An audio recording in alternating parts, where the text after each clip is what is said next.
था, तब उस समय मैंने उनसे बात की थी, बड़े दुखी थे, लेकिन मैंने कहा जीना मरना हमारे हाथ में नहीं है। तो हमारे संबंध व्यवहारिक थे, जैसा मुरारी जी बोल रहे हैं। आज यहाँ हम लोग किसी एक पूर्व सरपंच या कोई एक समाज का कोई बड़ा नेता, ऐसा नहीं है। वो व्यक्ति हमारे घर के एक परिवार के सदस्य थे, और मैं इसीलिए ये दिन आगे पीछे हो गए। और बिल्कुल सही कहा ममता जी ने, जो मूर्ति ये बनी है इसको आप लोग देखना जाके, हूबहू मिट्ठू सैनी जी खड़े रहते हैं वहाँ पर, बिल्कुल कद काट वैसे ही है। तो मैं मुबारकबाद देना चाहता हूँ आपके परिवार को कि आपने शिद्दत से, मन से इनकी मूर्ति को बनाया, और हमेशा के लिए यहाँ पर उनका एक स्मरण करने के लिए, याद करने के लिए इस मूर्ति को आपने लगाया। उसके लिए आपको बधाई देता हूँ। पूरे परिवार को मैं साधुवाद देना चाहता हूँ। अब मन से बहुत सारी बातें बोली, और गांधी जी बोल रहे थे हमारे, उन्होंने बताया जो पूरा संघर्ष रहा इनका, कितनी बार कम वोट से आप हारे, लेकिन जनता के बीच में आप रहे, और अंत में कोई नेता, कोई पद आपको बड़ा नहीं बनाता, जनता से जुड़ाव रहता है, और आप निस्वार्थ भाव से उनके लिए परिश्रम करते रहते हो, तो आपको अंत में कामयाबी मिलती है। इसलिए आज आपको यहाँ पर दोबारा हमारे बीच में जनता ने विधायक बनाकर भेजा। और मेरी कमी ये रही कि मैंने ज्यादा दोस्ती लोकेश से करी। लोकेश के बेटे का नाम है लोकेश, मेरा बहुत सज्जन लड़का है, मेरा अच्छा दोस्त है। अब बाप बेटे एक से दोस्ती कैसे कर सकते हैं? जब बेटा दोस्ती करता है तब आप सोचते हैं थोड़े दिन बात करूंगा, लेकिन गांधी संबंध मेरे पुराने हैं, जब ये कांग्रेस पार्टी में नहीं थे तब भी, लेकिन एक किसान परिवार के हैं, और हमारे आपके समाज के एक बहुत जाने पहचाने नाम है अलवर जिले के थानागाजी से। मुझे खुशी है कि आज मिट्टू जी के इस कार्यक्रम में आप यहाँ पर आए।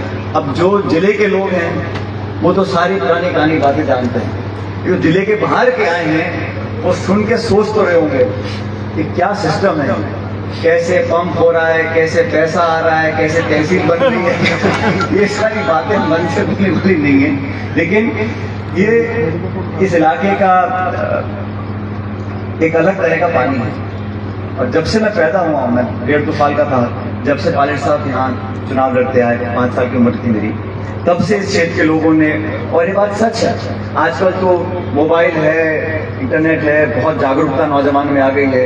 30-40 साल पहले कोई बहुत ज्यादा टेलीफोन टेलीविजन नहीं थे। उस समय लोग व्यक्तिगत मिलते थे और संबंध बनाने से बनते थे, और ऐसे संबंध बने कि इसमें जीवन में इतने उतार चढ़ाव आए, हार भी हुई, जीत भी हुई, पक्ष भी हुआ, सत्ता पक्ष विपक्ष बहुत कुछ हुआ, लेकिन इस लोकसभा क्षेत्र जिले के लोगों ने जो असीम प्रेम और प्यार दिया, खासकर मेरे परिवार को और मुझको विशेष रूप से, उसका मैं कभी अपने जीवन में या मेरे आने वाली जो पीढ़ियां हैं उसको उतार नहीं सकती।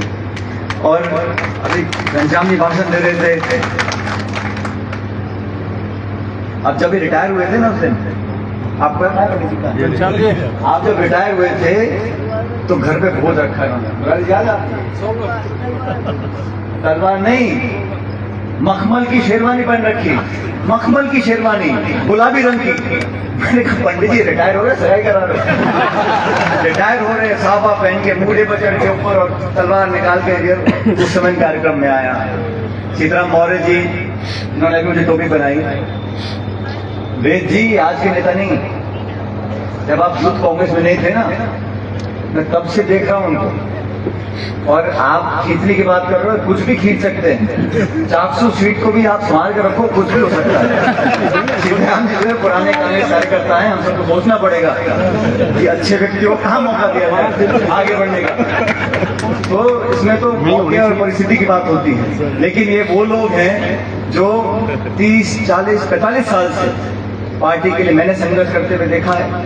जैसा मैंने पहले कहा, समय अच्छा हो बुरा हो, लेकिन मजबूती से बुलंद आवाज। और सीताराम जी आपको याद है, आपके गांव में पर आप मुझे ले गए थे दौरे में, वहां मुझे बोल के तो कुछ और ले गए, लेकिन मैं मुझसे काम कुछ और करवा लिया और घोषणा कुछ और करवा लिया, और मैंने तीनों करे जैसा आपने कहा। लेकिन ये इनका जो प्यार है, जो समर्थन है, ये राजनीतिक नहीं है और ये औपचारिक नहीं है। मन से जो लोग प्यार करते हैं वो जज्बात में सब कुछ कहते करते हैं, और यही वो कीमत है। बाकी जीवन में बहुत से पद पोस्ट आती हैं दिल्ली में, जयपुर में, प्रदेश विदेश में, जैसा आपने कहा मैं काफी जगह जाने का मौका मिलता है। आज मुझे खड़गे साहब ने, राहुल गांधी जी ने महासचिव बना रखा है। मेरे पास छत्तीसगढ़ राज्य का प्रभार है, मैं 2 दिन वहां पर लगा कर आया। लगातार हम जाते रहते हैं, कल मैं कश्मीर जा रहा हूँ। लेकिन इस क्षेत्र से, यहाँ के लोगों से, और जैसा मुरारी जी बोल रहे थे, पीढ़ियां निकल गई।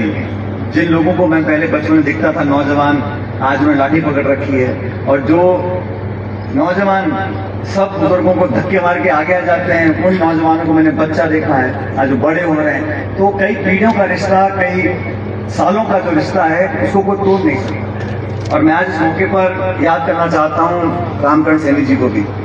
वो भी एक बहुत कर्मठ कार्यकर्ता थे, अंकल जी आपको मालूम है।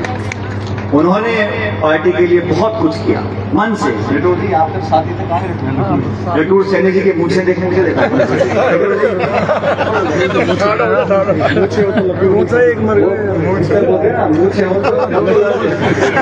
जटूर जी की मूछ है, ऐसे ही है, 20-25 साल से, 30 साल से उनके साथी थे रामकरण सैनी जी। और वो बहुत, ये वो लोग हैं जिन्होंने हमेशा झंडा बुलंद रखा और इस इलाके में हमारी पहचान, पार्टी की पहचान वो कभी कम नहीं होने। ये सब उस पीढ़ी के हैं जिन्होंने बचपन से प्यार दुलार दिया है। और मिट्ठू जी आज हमारे बीच में नहीं है, लेकिन आज मैं इस मंच से मिट्ठू सैनी साहब के परिवार को धन्यवाद करना चाहता हूं कि आपने उनके जाने के बाद भी वो रिश्ता बनाकर रखा। और मैं आपको वादा करके जाता हूं व्यक्तिगत रूप से और राजनीतिक रूप से, आपका पूरा परिवार हमारा परिवार है, हमारी पार्टी का परिवार है। जो मंच पे सब लोग बैठे हैं हमेशा आपके साथ रहेंगे। आप भी इसी तरह आगे बढ़ते रहो और कृपया करके मंच से सारी बोले मत खोला करो, कुछ बातें कान में बोल दिया करो। और आज मैं सुन रहा था और ये मन बना के आए कि मुझे कुछ बातें बोलनी, लेकिन जिस भाव से आप सब यहाँ पर आए, मैं समझता हूँ आज मिट्ठू जी जहाँ भी बैठे होंगे ऊपर आसमान में, वो देखकर खुश हो रहे होंगे और प्रसन्न हो रहे होंगे कि मेरे जाने के बाद मेरा पूरा परिवार एकजुट है और मेरी याद में हम सब यहाँ इकट्ठे हुए। मैं इतना कहना चाहता हूँ अंत में, क्योंकि ये राजनीतिक मंच नहीं है, लेकिन इतना बोलना जरूरी है कि जो लोग राजनीतिक कार्यकर्ता हैं या किसी दल के भी हों, उनको अधिकार नहीं है समाज में, प्रदेश में, देश में ऐसी बातें बोलने का जिसका संकेत गलत जाता है। जैसे मुरारी जी ने कहा, राहुल गांधी जी के बारे में क्या क्या बातें बोली जा रही हैं। एक केंद्र के मंत्री हैं जो हमारी पार्टी में थे, जिनके दादा कांग्रेस के मुख्यमंत्री थे, उन्होंने कितनी ओछी बात बोली राहुल जी के बारे में, उनको एक आतंकवादी से उनकी तुलना कर दी। वो नेता प्रतिपक्ष हैं, इस देश की गरीब की आवाज की संसद में वो बुलंदी से उठाते हैं। उनके बारे में इस प्रकार की बातें, उनको माफी मांगनी चाहिए। और मुझे लगता है कि ना सिर्फ उनको, लेकिन क्योंकि वो केंद्र के मंत्री हैं, तो भारत सरकार को और बीजेपी को माफी मांगनी चाहिए। एक शिवसेना के विधायक हैं, उन्होंने क्या धमकी दी है राहुल जी को, आप जान से मारने की बात करते हो, आप अपशब्द बोलते हो। इस प्रकार की राजनीति हमने पहले कभी देखी नहीं। और मैं तो उम्मीद करता हूं जो सत्ताधारी दल होता है उसको जिम्मेदारी से काम करना चाहिए, लेकिन वो जिम्मेदारी कैसे सिखाएंगे जब नेता ही ऐसी बातें बोल रहे हैं, तो नीचे वाले अपने आप बोलेंगे। तो मैं तो चाहता हूं कि इस प्रकार की भाषा का, इस पर विराम लगना चाहिए और जिन लोगों ने ऐसी बातें बोली हैं उनको माफी मांगनी चाहिए। हम सब लोग, और हम लोग इस पार्टी से हैं, हम महात्मा गांधी की पार्टी है। हम सभ्यता, विनम्रता, शालीनता, धैर्य, और जैसे पंडित जी बोल रहे थे वो बूट पीपी के, क्या पंडित जी बोल रहे थे ना, बूट पीने की बात बोल रहे थे। ये सहनशीलता राजनीति में जरूरी है।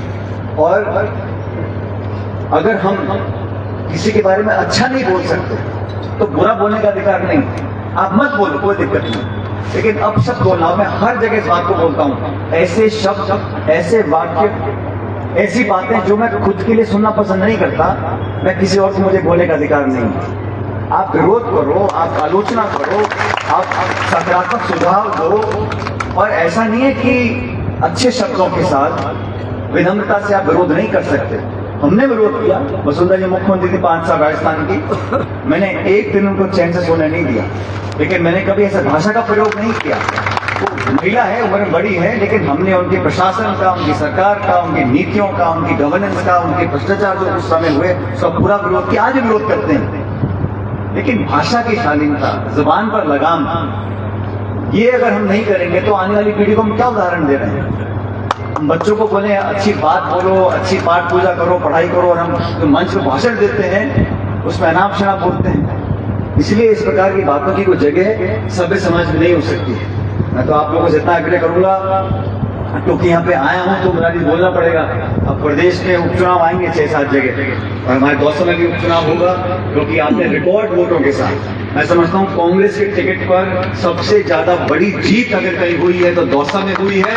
मुरारी जी को आपने सांसद भेजा है, आपके सारे कामों को करवाएंगे और हम सब उनके साथ मिलकर काम करेंगे।